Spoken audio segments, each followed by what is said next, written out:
whole idea of Rainier Scholars came about from reading a book back in the spring of 1999.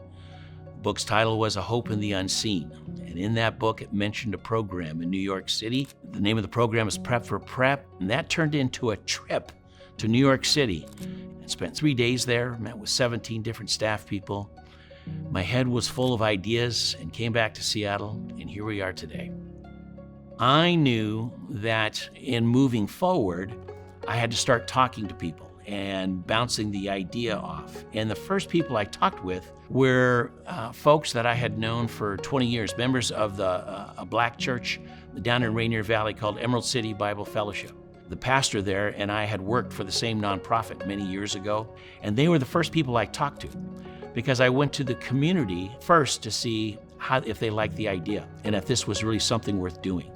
And so I just began with Harvey and Andrea, and from then I started setting up meetings with other people. And it really was 14 months of market research, of just talking to folks and seeing if, one, they liked the idea and if it had legs and was something that was needed in our community.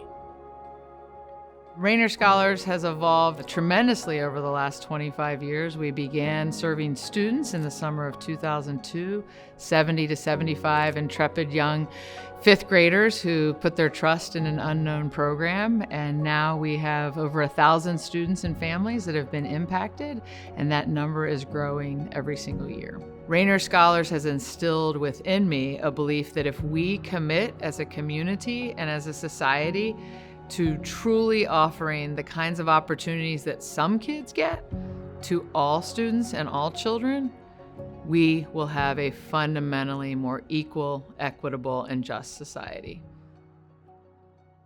So I got into this elementary school through the ESL, or the English as a Secondary Language program. Spoke Tonglish, if that's even a word. A little bit of Tong, a little bit of English. But I found that I was really good with numbers. And so that's, I guess, how Rainier Scholars found me. I wasn't really cut out to join Rainier Scholars at first. My math was there, but my reading, language arts, history, that wasn't fully there. But there was a day during the recruitment phase where Bob actually came out to see my family.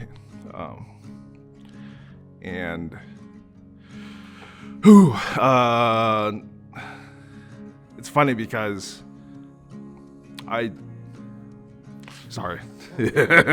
after him coming over and taking a chance on me and taking the chance on our family and accepting me into the program, I guess that's why I'm so emotional, because there's a lot that I thank Rainier Scholars for in my life. It's amazing how much impact just that one decision had on my life was.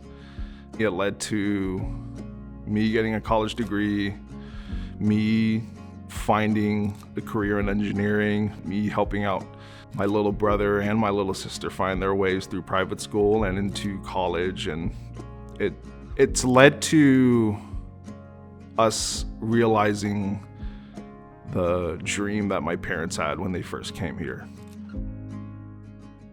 I think Rainier Scholars is so special because we've spent about 12 years since I've started with Rainier Scholars, just kind of like navigating life, navigating like school, and kind of like the dreams and career aspirations that we have as students. All throughout my Rainier Scholars career, I was one of the kids in the class who did not like to talk in seminar, and they would have to like physically call on me to make me talk. Shout out to Mr. Little for pushing me to step out of my comfort zone and always believing in me. I think they built up the outgoing person that I am now, which is a big change because I'm Shy Lynn, so yeah. Mi nombre es Moe, estoy en Rainier Scholars Tacoma y estoy en el segundo cohorte. I think I remember a bit of the first week that I was in Rainier Scholars. I was really frustrated because they would like give homework every day, and I wasn't used to this, and my parents just like tell me to try my hardest, because in a week, I would maybe be comfortable with it. In a week or two, I was really comfortable and I knew what I was doing.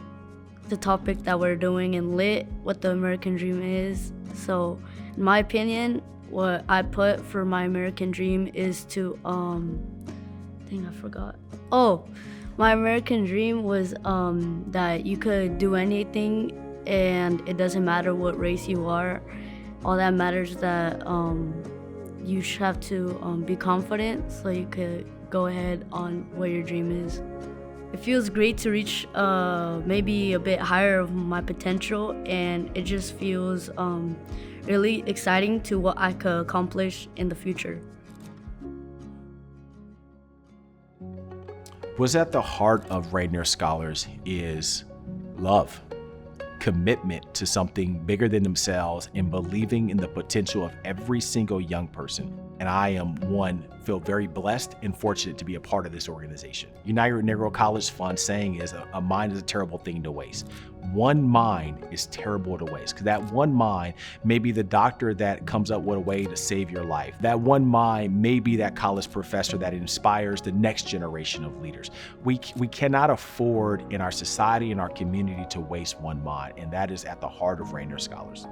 The power of opportunity is to have choice and agency in one's life, to do work that you're passionate about, that you love to do, to have the credentials that qualify you for that work, to do work that you decide will impact the community and the greater world in a way that you want to impact them. The value of an opportunity gives freedom, truly, I believe. Let's go back to Frederick Douglass, one of the first texts we teach in the Rainier Scholars Program. Education is freedom. True that. And so when you look at something like Rainier Scholars, remember, it's education-based, it's fact-based. It's not based on just feelings and like, isn't this too bad? This is a result of a DEI initiative. No, we've been doing this for 25 years. And the idea is taking students who show promise in the classroom and giving them access. And as a result of your investment in them, you are changing your own community, even though you may not know their name, even though you've never met their parents. By your gift, by your contribution, by your investment, you've changed not just the life of that student, their family, but your own life, because it's the community that you live in as well.